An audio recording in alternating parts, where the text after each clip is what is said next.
Peace, family. Welcome to another episode of Broken Theory. Today we got the Blazy CEO. What's going on? Hey, how's it going, man? Appreciate you having me. No doubt. I appreciate you taking some time, at your busy schedule to meet with us. So you've managed to start a whole company, Blazy Susan. Can we talk about the beginning stages and how that came about? Oh man. So my early days, I actually used to get into like trading stocks, like penny stocks. So Okay. I was never the Wolf of Wall Street because I lost all my money. But in the very early days, I started investing in cannabis back in 2013. And being in Virginia, all I had was my really bad one hitter, and that got me through a lot. And kind of moved out to Colorado in 2014, and got to like be right here in the mix in the middle of Denver. And basically I just saw how much cannabis there was out here, and I fell in love. So I ended up moving out here after kind of coming to Denver for a conference actually around the pot stocks. So it was called the first annual pot stock conference, and it did not last. It didn't last. All those companies actually blew up in a bubble. So it's funny. There's a lot of companies have come and go that I've seen in the industry, and I think it's awesome just to still be here, having started from that long ago. Yeah, no, I definitely feel it. Did you face any doubts or any resistance when you first started your journey? Yeah, absolutely. I think, my parents, told me not to do it, which they now, they're like, oh, we never meant it. But you know what I mean? It's like, Yeah. I think I actually had a lot of support from really from like people I never met, and people that I met on Instagram, and like building it really through the social media network of like, that's dope. I was working another job. So like quite literally, I'm like, I got my headset on doing sales for another company. Yeah. And I'm like over here typing on Instagram while I'm doing that, and kind of like turning the side hustle into the real hustle. Yep. And it's funny like how many people that still like know the brand that, were like those first couple thousand people that I was just DMing like full time, just saying, hey, do you even like this concept? Because I didn't even have a product. I just had like a rendering. Before AI, I just like paid some guy to make me an image, and it looked cool. And from there we just kind of kept it going. But I think just the key thing is like the resilience, right? Not giving up, and I think just being flexible and like taking criticism, right? It's like, because you could think I feel like I've met a lot of people that think they have a great idea, but they don't tell anybody about it, and so they're kind of living in their own echo chamber of, I think I've got it, or like, hey, I can't, maybe in the music world, like, hey, I can't let anyone get on this beat because it's the best. Exactly. You know what I mean? I don't know. Where it's like, but it's no, like, I understand what you said. You got to air it out, right? So like good ideas, will stand that test of time and stand that test of like the open community. And for sure. That's what I feel like we've been really cool with, and really just being transparent with a lot of the people in the brand. Like, our original packaging was done on Instagram. Our original like logos were done on my Facebook, like my personal Facebook page. I'm like, hey, like pick 3 of your favorite logos, and then we just kept doing surveys, and we got people high. We showed them the rolling trays and built the Breezy Susan. So it's always been a really fun like collaborative effort, and for me as like the leader of that, it's kind of like it feels like the producer. I'm also a bass player, by the way, so that's fine. I'm in a local band, but you know what I mean? So it's like you kind of get to produce the opinion. So bringing in all the inputs of, hey, what does my internal team think? What do people off the street think? What do people on Instagram think? And, how do I feel, right? And like, how do you blend that together into something that, you can feel good about? So for sure. That's my bread and butter. No, I feel it. What was the first few products that you guys released ever? Yeah, so the first one was really just the spinning rolling tray. And so it was the Blazy Susan, and I thought it was so awesome, and I was making them all in my garage, and doing a couple a week, and then it was like, hey, I'm selling a couple of these, and then within 2 months I'm like, there's no way I'm gonna pay the bills, because I quit my job. So I stupidly I quit my job, and I had like $7,000, and in today's money that feels like nothing, but in 2015, or I guess it was 2017, really, I guess I quit. my business or my job and kind of just went head first into it. And so yeah, so the rolling tray was first, and it was like, this is cool, everyone likes it, but how many people are dropping $150 on a tray? I'm making them by hand, and it's hard to scale, right? Yeah. So that was our first product, but it really got us in the door and like built the brand as like we're creating something new. Like we have this like fun name and a fun product, and I met people. Brand. Yeah, I mean, like I gave Scott Storch one. He saw it. He was like, "This is." I heard Scott Storch say on FaceTime to his other buddy, who's a producer, who I got connected with through Instagram and stuff. But he was like, "This is a fucking genius. Like whoever invented this is a genius or something like that." And he was on FaceTime with his buddy, and I'm like that's there. Fire. I'm like, dude, no way. That's fire. It's like there's just people out there and people you would respect that are big guys in music or whatever, but a lot of people find that commonality in cannabis where it's like, yeah, you know what, I am a weed smoker, and this does make sense. I do need this for my, so we went up to his like mansion up in the hills and stuff, like early like 2018, and dropped off a bunch of trays and stuff for him, and he's a big hash guy, so he had like all the grams of hash all over the tray. So it was just cool to see like people that really like engage with the product and fucked with it, right? And then it's not like we did a deal together, but it's cool for to know that like everyone from some guy off the street I just pitched to in Denver to like these celebrities and high profile cannabis users, like they respect that was cool. It was like you really strike the chord, so no, that's dope. I see Blazy Trey, he gets with a lot of people in the music industry and gets them like custom trays and stuff. Like you guys do a real good job at that too, man. Yeah, it's crazy. It all started out with the custom mouse pads, and it was like we were the best mouse pad salesman in the world, I'd like to say, like no one's, I don't know, no one's taken a mouse pad and done more with it than me and Trey, for sure. Like, I would give him a lot of props to that too. I was the guy stamping him out, and then he was the guy running out to the shows. And so I would say that if I'm the, the brain and heart, he's like the lungs, and it's cool. It's like the circulatory system and getting out there, getting in front of people. And I mean, Trey's a legend at this point. Like I've seen Ludacris like run up to him and be like, "Trey, I miss you." Like I'm like shocked. I'm like, what? I'm like, what is happening here and stuff. So yeah, he's a great personality. Definitely a co-founder of the brand with me, because I think I was doing it for 2 or 3 years in the garage, and he kind of came along and was like, "Hey, I need some product to give out to these people backstage or whatever." And one thing led to another, and now we're partners. So it's cool to build something like that and develop that that friendship and relationship professionally over years. It's a rare thing to find people that can be a friend, be a business partner, and then like rise to the monumental task of really like going from nothing to a larger company. In my eyes, like I never thought that we'd be like how big we are today, to be honest. And so we've got 50 employees, so it's pretty amazing, and also overwhelming and fun at the same time. So a lot of good stuff going on, and it's just happy to be here, really. Absolutely. What would you say is the story behind the pink papers? So the pink papers, that would be a high idea. So most of the stuff just kind of came like when I'm like fresh off a dab on my couch, and it's like, you kind of lean back and you're like zone in. I'm like, all right, what am I gonna do here? Like that was me. I'm like, I don't know, how am I gonna pay rent next month? And so at that point, the rolling papers or the rolling trays, it was just this niche thing, and I was like, you know what, people love it, but I don't know if I can actually like support myself on this, right? And so there was kind of this need, like I need another product, and we created Susan. And the cool thing about Susan is that Susan was created again like by the community. So like we created this this figurine spokesperson ambassador Susan out of nothing. Because at first it didn't start like that. It just started like the text. It was like Blazy Susan. I mean, we use the same font as like Pep Boys. If you could drive by a Pep Boys, we have the same font. So it's like, so we didn't reinvent the wheel, but I think that's part of what's fun about the brand. So it's like, so we had this brand, we had this character, and it's like, okay, what would Susan smoke?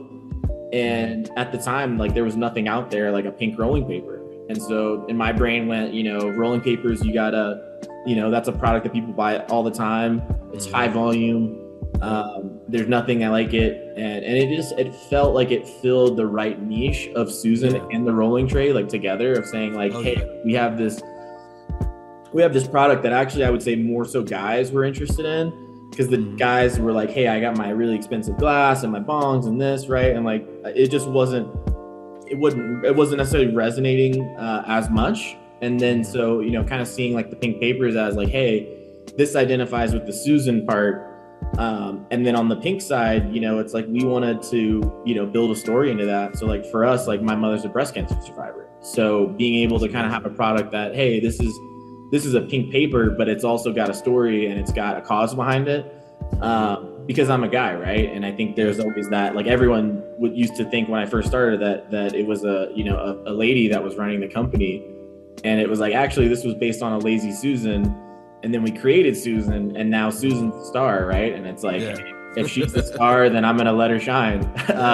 So it's just interesting to see, like, I would say in those moments, right? It was very, very like startup, like working in my garage. So it was sort of like when everything was happening, it just was like, it felt like the right path, like the path of least resistance, and like where things naturally evolved into. So it was cool to see like having all this input from the community and having all these people like message me on Instagram about like the logo and the papers and the, because we did all the packaging for the rolling papers too. So it was like, hey, we're doing pink papers. And so everything was like a question and an answer on Instagram. It was like, hey guys, like I'm working on pink papers. Do you like that? And I had 1,000 followers, but those 1,000 followers I built like brick by brick, so like I was engaging with all of them. I was talking to all of them. And so really like, I think building that community and like testing that idea, right? Like letting people listen to the music and, say, hey, we like this, we don't like this, right? I think that's like our secret sauce, because sometimes like, sometimes people just want their opinions to be heard. Yeah. Because sometimes people will tell me really bad ideas, frankly, right?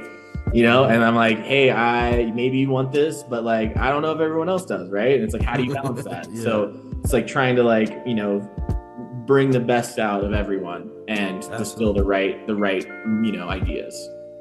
I feel it. What would you say? No, you good, bro. What would you say are the biggest challenges from the early days when you first started to scale? Honestly, so it was interesting is that in 2020 with the epidemic, basically we were fun fact, I actually was on TV in Denver in front of the Chris Brown show, because me and Trey actually were going to drop some stuff off. I think it was Chris Brown, or it was someone at the Ball Arena at the big stadium here. And we were walking in with all our Blazy stuff. So I was wearing like a Blazy hoodie and all this good stuff. And then they were like, hey, what do you think about the coronavirus? And I was like, I don't know, man. I hope I hope it's not a big deal. And then then we shut down for 2 years basically. So it was like right, March of 2020, like right before they just closed the curtain on everything. So, we were kind of like in a panic mode at first. It was like, oh my gosh, like, what's going to happen? Like, how are we going to get product, right? All this stuff. And at the time, we had just started to really get into some larger distribution. So we started going to these trade shows. Yeah. It's like the first year, and I was like, 3 years in, people started to really take me seriously. They're like, all right, I saw you here last year, saw you here again. All right, now you got an even cooler booth, and so we always tried to like build the brand up as best we could, like even with the 10-foot table, like just going that extra mile. And so in 2020 we were like starting to really blow up. Then with all the pandemic, it was like, holy shit, what's going to happen? Shipping rates went up, all this stuff went crazy.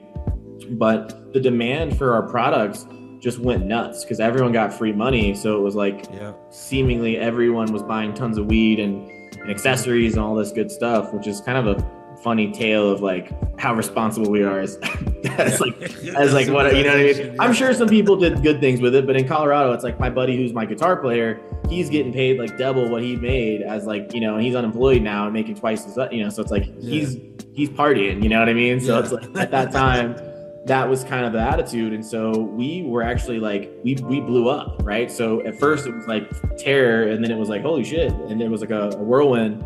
So we were actually like air shipping all of our product crazy. from India, and like, and it's crazy to think about, but like we just like there's so much demand and we were there with the product. So it's like some of that was, I think, right place, right time.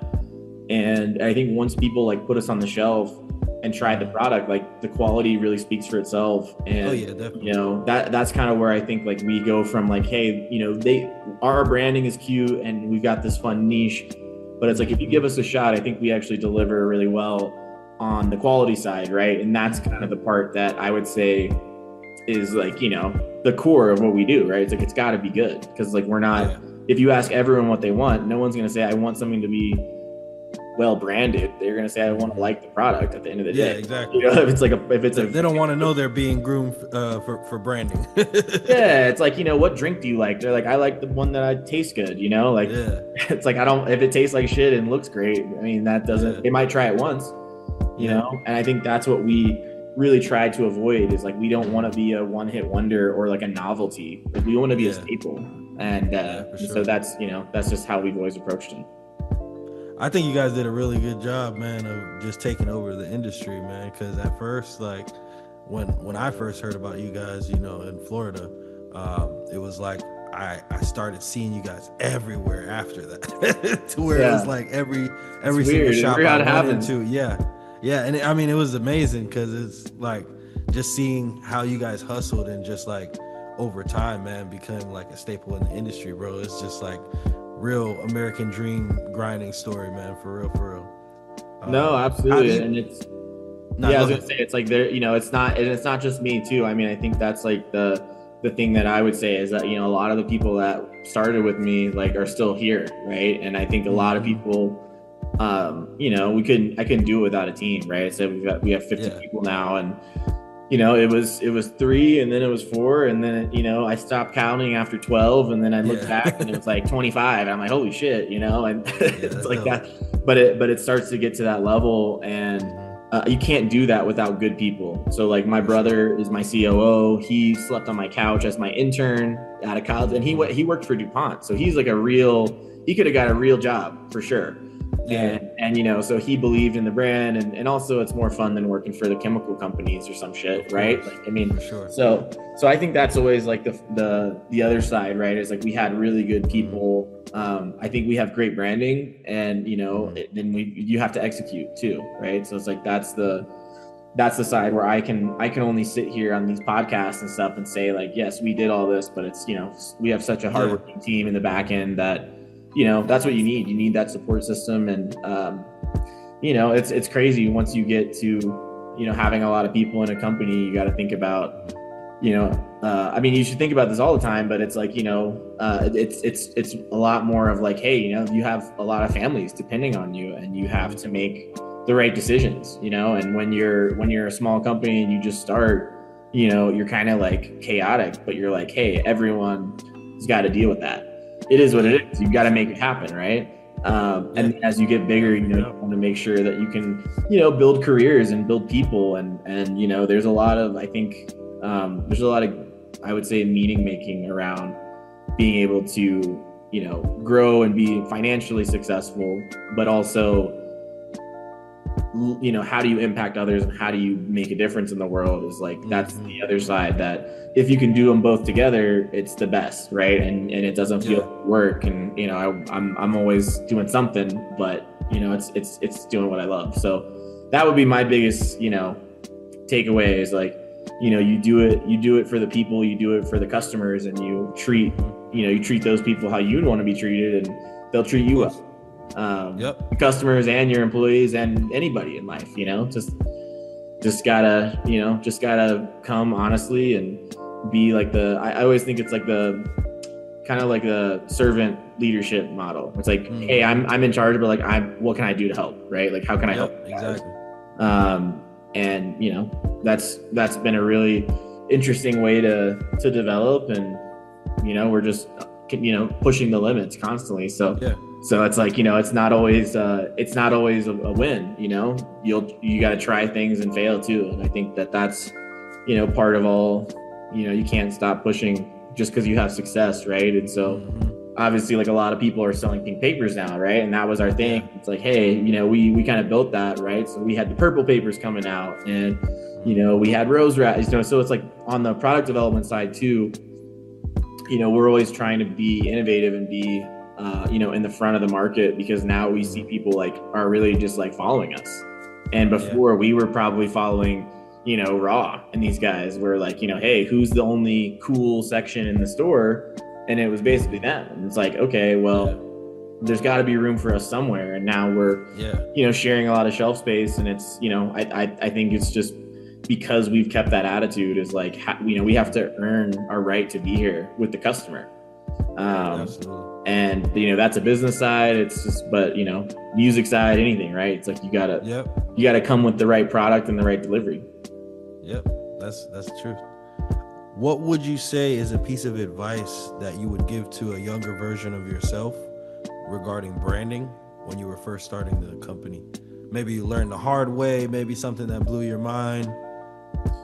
I think one of the first things that I learned early, that I fortunately had someone like reach out and basically tell me, right, and on Instagram, was just not taking things so personally, right? Like I think in the early days, like you could have caught me on Instagram like ranting like, oh, someone else made a tray that's in a circle, and I'm like, I'm mad that they're biting my shit, or like I didn't see anyone doing pink papers at the time, but I probably in the very first 6 months I would probably posted about it and like treated the brand like my own reflection of who I am personally. And I think that was like a big thing, is like disconnecting that and saying like, look, like people don't want that, and basically someone messaged me and really nicely said like, hey, like stop posting this shit, in a nice way. Because it's like, you want to build a place of positivity. You want to build a place where people want to be. It's like, no one wants to be next to anyone ranting about fucking anything, it doesn't matter. I'm just like, that's just the negative energy, and so just being able to like separate that around the brand and just maintain that positive, think about it like a ratchet, like you can only go one direction, so it's like, as long as you're ratcheting in that positive direction, then like you can really do no wrong. And I think letting the emotions get into like the public facing side of any brand, because I mean it happens all the time, and it's it ruins companies too. You hear about these small businesses and they go on some crazy Twitter tirade, and next thing you know they're out of business, or but it's very applicable to any business or any brand. You have to like maintain that decorum. And then I think I think that I was just fortunate enough to have great people. And again, these were all like totally random strangers. I couldn't even point to tell you who they were at this point, right? But these were just people on the internet that gave a shit enough to write a 3-paragraph DM to me. And that really meant a lot, and that, I didn't have that. Like my parents were telling me to give up, so I was like, hey, if you're on the internet and you're gonna give me this detailed of a response, like I'm gonna listen. And that would probably be my big lesson, is like, let the positive emotion through.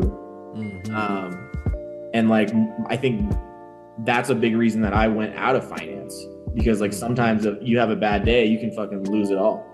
It's like gambling, right? It's like, it's just, you don't want to do that. So I think like being able to build something and have that positive ratchet in that direction was like, how you learn how your personality, like some people might have a really analytical personality, right? Or I don't. I'm more emotional. I love the trends. I love I follow my gut, right? But also you can be stubborn, right? So it's like you got to trade off. And so turns out that's very bad when you're trading stocks, because you need to admit you're wrong really fast, or else you get your shit handed to you. And so that's what I did. I did that for 4 years before I started this, and basically came off like defeated, so that was a cool thing to kind of like, I look at Blazy as like, once I was like at the lowest point of my financial career, it was like Lazy Susan was this idea that I grabbed onto and was like, this is my comeback story, and like I think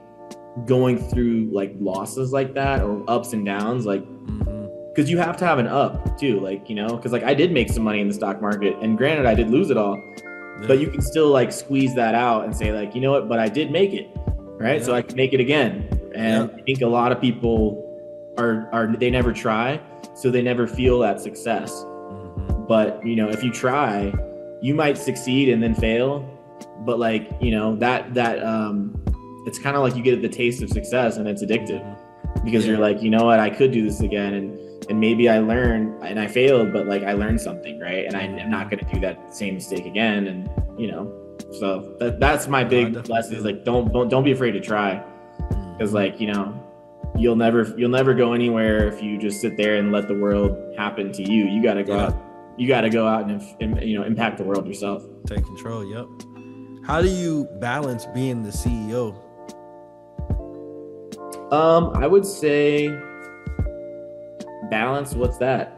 Well, I don't know. Yeah, I don't know. I think you have to like build in the right habits. Like for me, like I definitely like probably got overweight and had to like go through my own like weight loss, you know, like I'm traveling, I'm going to Vegas, you know, so you get in like, you know, so there was like the startup phase of being poor and eating the Wendy's 4 for $4, which sustained me, right? So like shout out to Wendy's for that. And you know, you do that for a couple of years, then you start going to Vegas. Oh, okay, now we're you know, making a little bit more money and you're growing. Okay, so you go out and have some dinners in Vegas and you're going and having fun. And I like think of that's like the honeymoon phase of growth, right? Where you're like, hey, I'm succeeding, I'm enjoying some of these things, and then you turn around and you go, actually, like, are these really the habits? Like once you get over that and you're like, okay, well, I go to Vegas now and I'm like, I'm over it. You know what I mean? I'm like, I'll still go eat, but I'm not going out. I'm not, you know, I'm not in my 20s anymore. Cause I started this when I was 26 and I'm 33 now. So it's like, you know, it's just, there's like the real life side of like getting older. And then, you know, the side of like, okay, how do you run a business and like keep growing without letting the other shit burn out? I think you just have to go full in, you know, like when I was 26, I just said like, you know what? all my friend groups, like whatever I had, I was like, you know what? It's toast probably. You know, I don't know if I can hang on to any of this because I have to go completely into this. Right. And if I don't, then I'm fucked. And then I can't go out with my friends that, you know, at my time they were my friends, but it's like, are they gonna be there in 30 years when I'm trying to retire or some shit? No. Sure. You know, so it's like those are the hard decisions. I would say any entrepreneur or someone's that's jumping out into their own career is like, you can't have a life balance. I mean, I wish I could really sit here and encourage that, but it's like if I had a trust fund, then yeah, maybe. But you know, would my brand be successful, or would I just have burned a bunch of money in the trust fund and said, oh, whatever, you know? Yeah. I think you have to have the like it's like it's like the jumping out of the fishbowl into a bigger fishbowl. It's like you have that moment. Like if you're not all the way in the air, then you know, you can't ever really appreciate it too. And I think that's like the other side is like, you know, by being vulnerable and by being fully committed, I think like the universe helps get you what you need. Oh yeah. You know, because I think that like if you're humble and you ask, you know, and not to get like overly spiritual on shit, but it's like that's how I've always felt like based on taking risk is like, you know, if you actually can embrace that and do it in a way, you know, I'd like to say like luck is obviously like preparation and being in the right place in the right time, but it's also you still got to take that risk and you still have to jump. Yep. Right. Yeah, so it's like, am I lucky or did I just try? Yep. And maybe I was at a better time in the world. Like anyone could start a cannabis business, right? But like, you know, in 2017, it was a great time. Right. Yeah. Now it's not as much. I mean, I think like the price of weed is down. You know, like there's not as much optimism, which I don't like, honestly. It's like, it's sad. Denver used to be like this massive hub of the whole United States, the whole flying into Denver and fucking learning. And, you know, there was all this energy and now it's spread out, you know, and that's fine. But I think that's what we still have, you know, in our DNA. Yeah, 100%. I definitely think you guys like kind of represent Denver, honestly, for the most part. On the come up, what would you say is a story that will stick with you for your whole career, pretty much? On the come up, honestly, I think like the first, I would say the first time like I had to deal with some like distributor people, and I don't have like a particular name per se, but I think it's just like,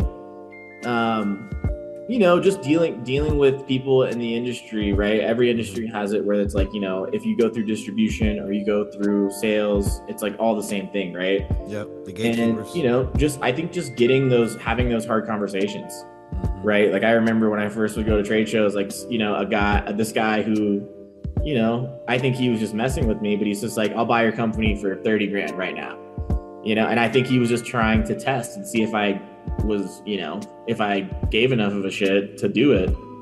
And and then that guy came out with his own pink paper, and kind of seeing like, these people, there's a lot of people out there that look at things from like, they're not trying to build, they might just be trying to follow and say, hey, if there's money here, I'm going to try to do it.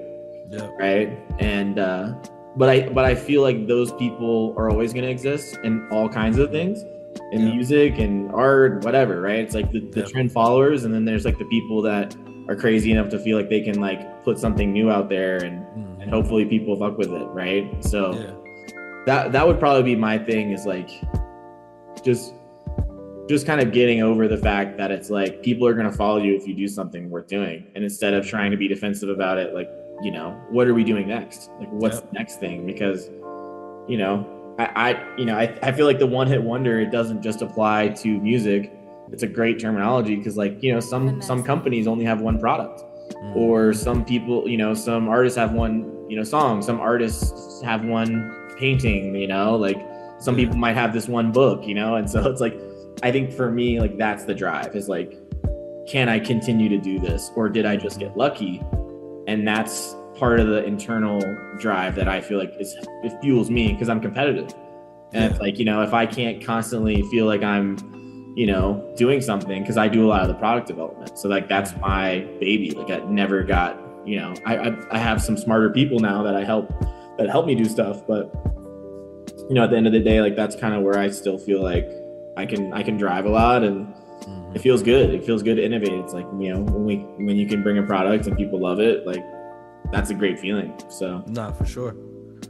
How has the definition of success from when you first started changed up until right now, your definition of success? That's a good question.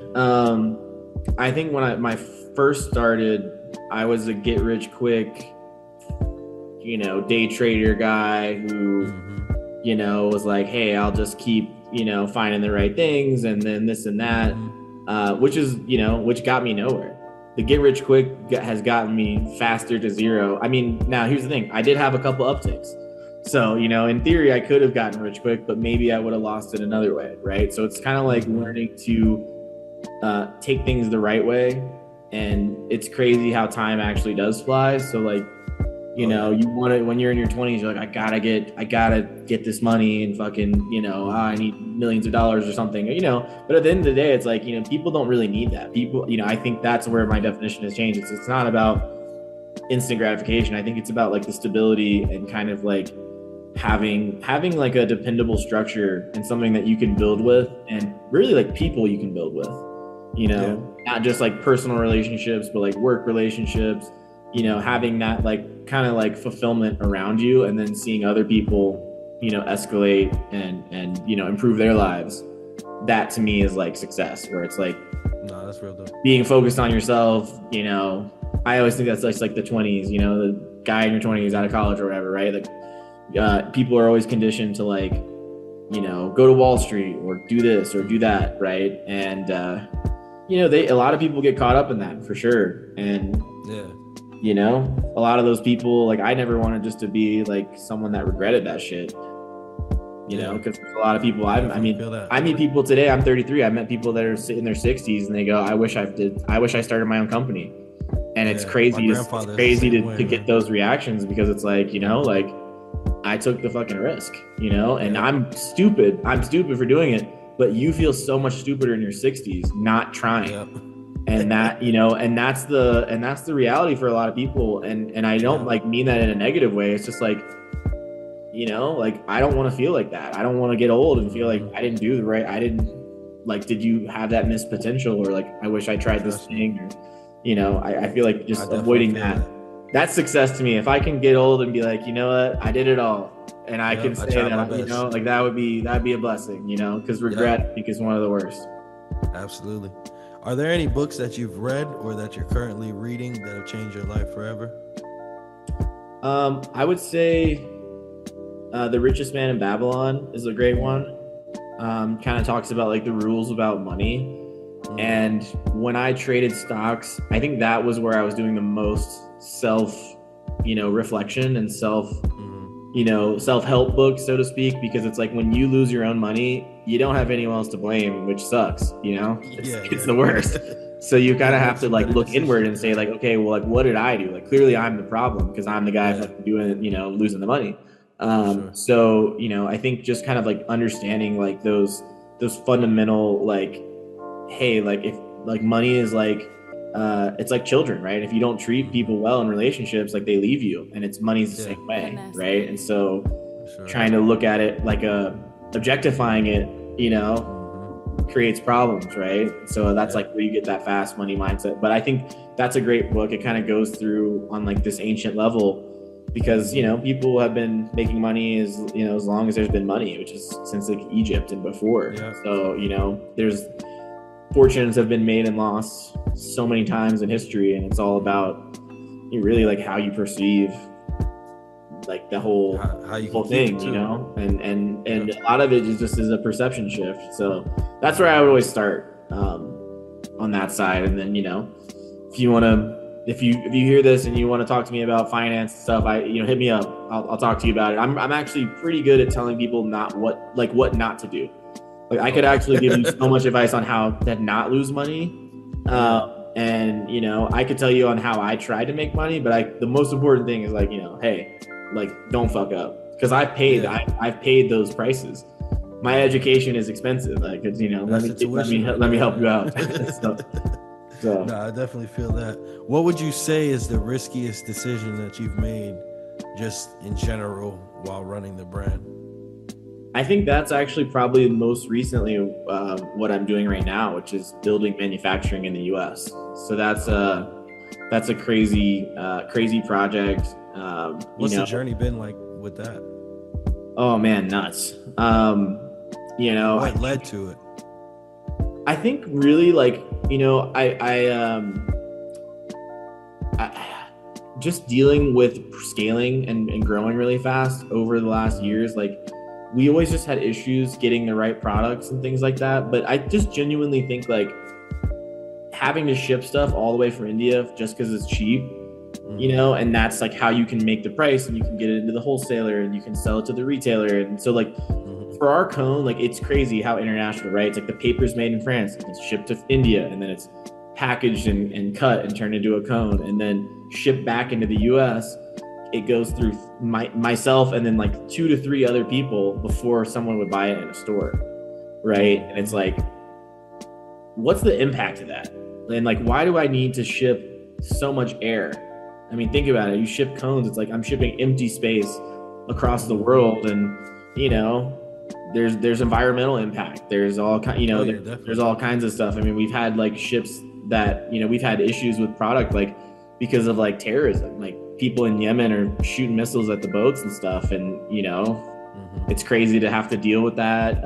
Hurricanes, port strikes, just all kinds of things. Like I think last year we had just about every possible thing that could happen to a boat to delay it that happened to us. Because it was like terrorism, hurricanes, port strikes, just, I don't know any other things that could happen, but those seems like it basically felt like everything that could happen did.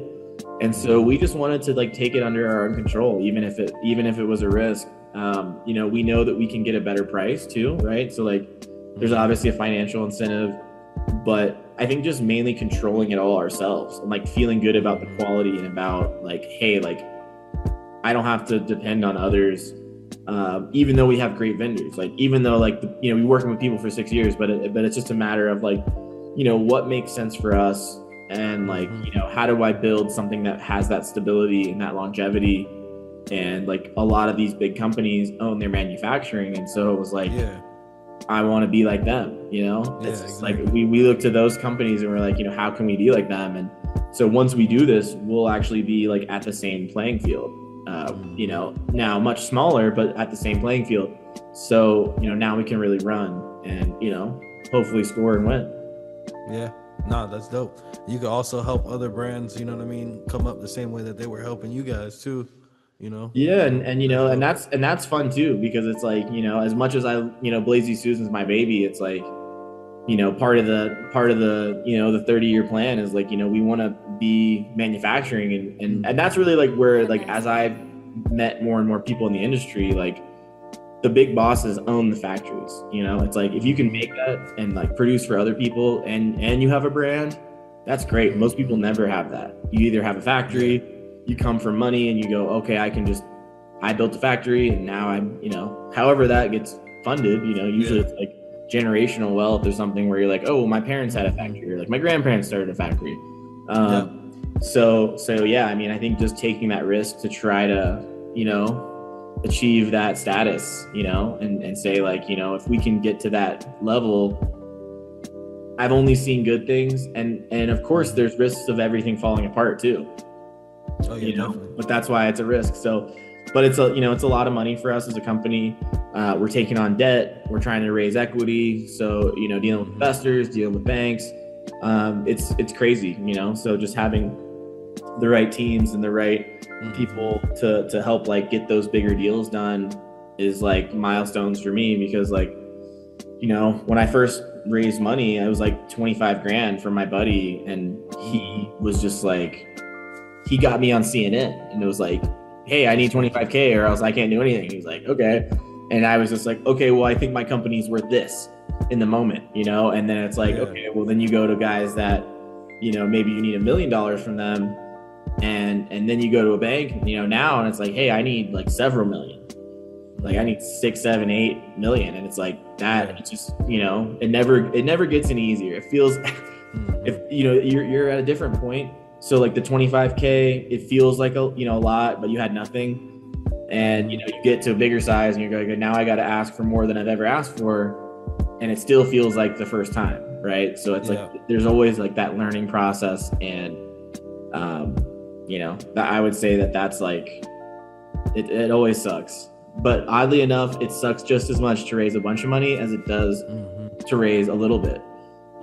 So that's what I always say. Like, you gotta if pick you can your start, heart. but if you can raise that first money, like, you raise those first dollars as an entrepreneur or as a startup or whatever, I mean, like, that's an important skill, so it's like, You gotta have it. you got to be able to do it. And the first guy I convinced to give me a check after my buddy, right, like, it took me a year of just talking to him and building the relationship and like convincing him, like, trust me, I'm doing great things, and it's like this and that, and I'm not outright begging you, but like, hey, like, I think now's a good time, and like, hey, da da da, right? And it's like, eventually you can chip away, and find those people, right? Especially if you got a crazy idea with not that much money. Sure. I haven't made a lot of money, so it's like, Oh yeah. but even then, you go bigger, and big investors only want to invest in something when it's a sure thing. And then they're like, I don't want to pay a lot for a sure thing. And you're like, well, you're the greediest of all, because like, at least my buddy knew that he was probably throwing his money away, right? So there's always different dynamics, and you just have to learn in the process. And so that's been one of my favorite things, is just having those conversations and like leveling myself up as a CEO. Dope. Like, I never was a CEO before this, so I've made learning experience. Mistakes. You gotta on the job training. Nothing better than starting your own company. It's like, if you want a business degree, start a business. But even if you have a business degree, you're gonna get another one, which is called Real Fucking Life. And it's Can't get that on YouTube University, man. Yeah, exactly. Get that from experience. So, who are some people that you would love to work with the Blazy Susan brand? Oh, with the Blazy brand, I think, honestly, like, I feel like on an actual like musical thing, I'm a big whoever or just anybody. Yeah, anybody. Honestly, I'd say Dua Lipa. If I had to just pick one artist, she's got like the 70s funk pop mix. I feel like she could be a Susan. She could stand in for Susan and definitely do a great job. and I don't know if she smokes cannabis is the only thing. Like, so sometimes like people that we like, hey, I'd love to work with this artist, or and they're like, oh, they don't smoke weed. It's like, okay, well, maybe not the best fit. Yeah. Where it's like, I think we always look at like artists, like, you look at Drake, or you look at, these top level people, and it's not always going after the top guys. I think there's a lot of great people outside of that and in the circles that actually fuck with you way more. And like, that's how we've always driven. So it's like, I think we've always, like, I would always be like, I want to work with the management. I want to work with the producers, the back end. And if the big artists like it, then that's great. But, we always try to like build in, around, and surround. Yeah. Part of our strategy too. We can't afford to pay. Like, we don't want to, hey, I can't just pay an artist millions of dollars to, I don't know if that's even going to work. Yeah. I don't even know if it'll make money for us. Right. So it's like, we always just try, we've always stayed with that guerrilla marketing style. And a lot of artists have like come to us even through that. Right. It's like, we're not like out here sponsoring people like crazy, but yeah, I'd say like Dua Lipa, I know, I'm trying to think like who else. I'm like, just anybody. I'd love to do some fashion stuff, thinking about like maybe like a Pharrell Williams, that would be like crazy. Creative, you know what I mean? Some of these crazy like creative guys that are in music and fashion, and just creating like the curated high-end experience. Like, what is Pharrell, like, what does his ashtray look like? I don't know. Like, exactly. Pharrell designed ashtray, or something like that's just out of this world. Any artist that really is like, I would say just creative, it gets weird, because it's like, I definitely feel you could be a huge artist, but if you're like, hey, I want to do a square ashtray, or I'm like, what the fuck? Yeah, I don't need you to do that. It's got to make sense first. And put my logo in the middle. It's like, yeah, well, and it's interesting. That's where you see like certain artists I've met. You can see like who's actually creative and who's got more of the, they have like a team for that. You know what I mean? If that makes sense. Yeah. So like certain people are really passionate, other people's aren't, and I feel like, a lot of the people that I feel like are the producers and the actual people behind the decks and stuff, like that's where a lot of that creativity comes from. And I feel like those are the people that we've always had a lot of, success with, like just vibing with, and doing things with. So like, like Baines is one of the other guys, like Young Thug's, one, like his producer. I'm trying to think of a couple other guys, like Tizo is Chris Brown's, vocal guy, and we met each other like super early when I first started, and he was like, hey, I can get your shit to Scott Storch, and he just did that as a nice guy. And so that's where I feel like some of these artists, like I've gotten my products into their hands, and so that's just, it feels like that's a win already. And if they wanted to make a custom rolling tray with me, that would be cool, but I'd also be down to make like some really high-end like furniture, because we can do all that too. So we did a dab bar with Bella Thorne like early on. We just made this whole custom dab room, with the live edge, like treetop table, deck the whole room out so it looks like a jungle, all themed. So like that's really where I think we have fun. So it could be an artist, it could be anybody, but if they're trying to like, if they're trying to smoke weed and make some cool shit, then I'm in. It could be anybody. So hit me up. For sure. No, I definitely see it, man. How do you see the cannabis industry changing in the next few years? I think a lot of the big suits are going to get pushed out. And I think other suits will replace them, but there's a lot of broke people that are trying to just sell the cheapest amount of weed. And that just hurts the whole industry. So I don't think it's going to be like a massive rebound, but I think once you rip the Band-Aid off, some of these big corporate guys that got into it for the wrong reason and they just go bankrupt and just get out of here, I think it'll be in a better place. And I think that, I think there's still a lot of development on the East Coast. I mean, the East Coast is a huge market and it's still growing. So I'd say I'm optimistic about the future of the industry, but, on the corporate, cannabis side, it's, I've seen it since 2013. There's like, hey, raise a bunch of money. Okay. Fall short, raise a bunch of money, fall short. It's like, you always see that in the public markets, which is why I love being a private company. Cause it's like, you don't have that pressure, and you can like build in silence type shit. So. No, I definitely feel that, man.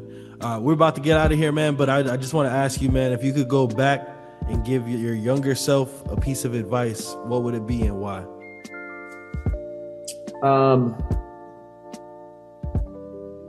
Take care of yourself. And it's funny because I'm saying like you have to put it all in, but also like, you know, at least like with the physical and the mental health, you know, like you can't run at 100%. You think that you can run at 100% by neglecting those things, but eventually they'll drag you down.